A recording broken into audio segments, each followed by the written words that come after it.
Hi folks, Sunday afternoon, we're going to have a roast beef joint.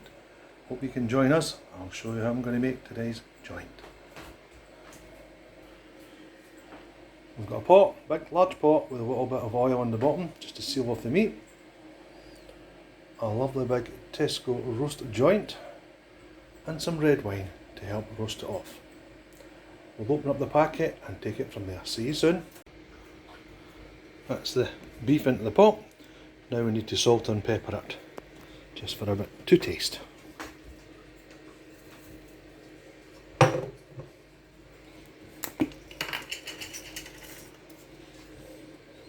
No, too hard. Production value is too hard here. Too hard to try and grind the pepper and put it on the meat at the same time. So we're handing over to Nancy the cat. Say hello, Nancy. Hello.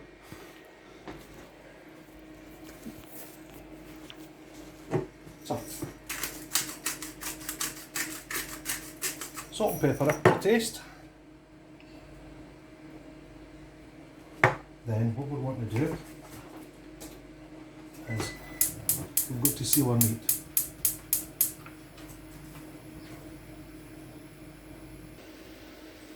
Got into trouble there. Nancy's just been decorating and she's got wallpaper in her hair, so she gave me a row for putting her on film. Sorry about that, folks.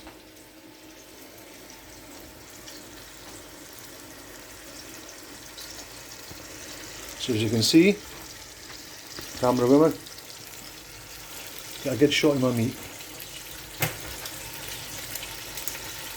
We'll get it on the medium to high heat, and all we're wanting to do is just to seal off the meat.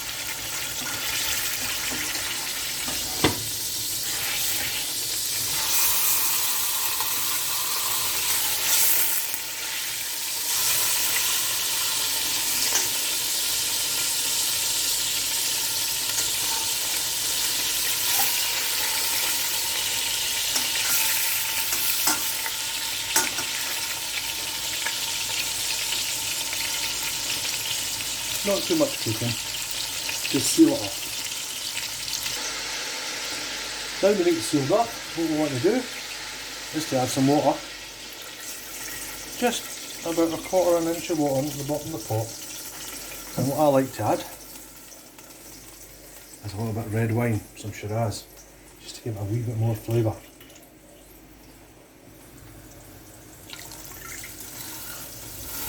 We'll add a wee bit more of that during the cooking. Don't want too much in, or we'll flood it off. Put your heat up to high and bring it to the boil. Look at that, yummy. As you can see, it's starting to come to the boil. So we don't want it boiling, we don't want to boil our beef, we want to steam it. So we turn it down to minimum.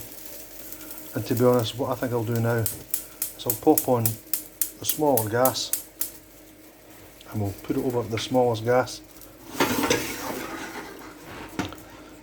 and we just let it sit there simmering away and set the timer for 45 minutes, and at 45 minutes we'll come back and we'll turn the meat over and take it from there. Now we have lots of time on our hands, say 45 minutes, so I'm going to settle down and watch the Hungarian Grand Prix. Back soon.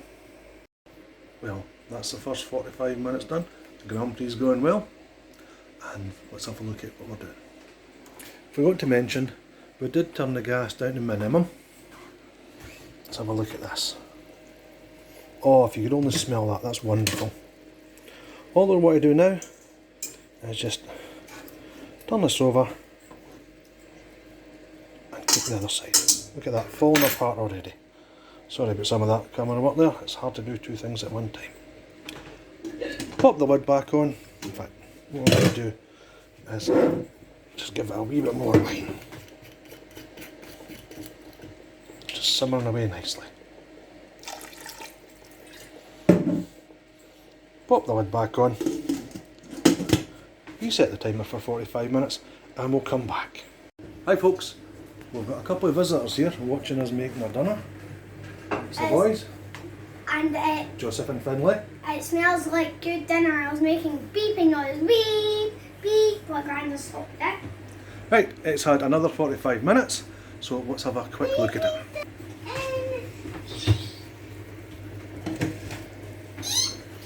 Look at that, simmering away lovely. We now need to, what we're going to do, we're going to turn it over again. Can we smell it?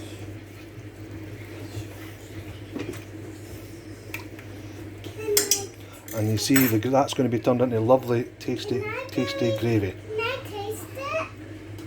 Can I So, what we need to do now is set the timer again for another 45 minutes and we'll come back to it after that. Right, that's us prep some vegetables. Just blanching my potatoes for making roast potatoes. And I've got some carrots.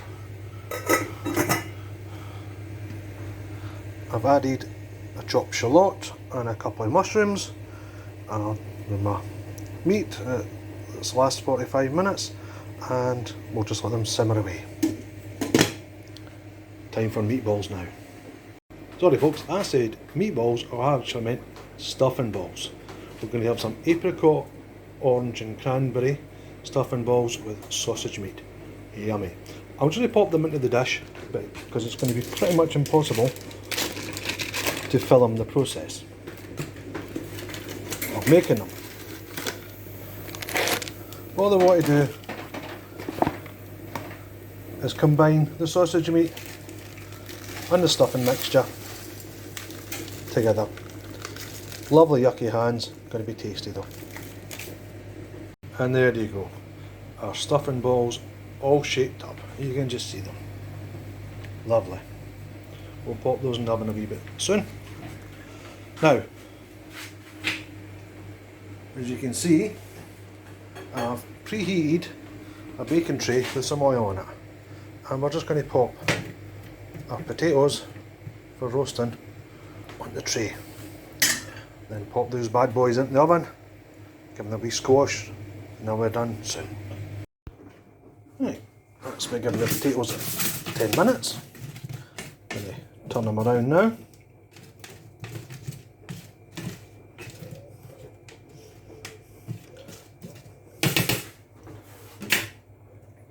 Also, we're just going to squash them down a wee bit, try and break them up, so we get much more fluffy bits. Yummy.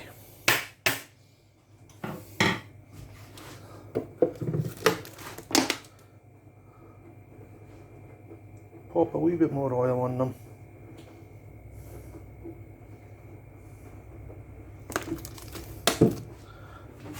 And then we'll get those bad boys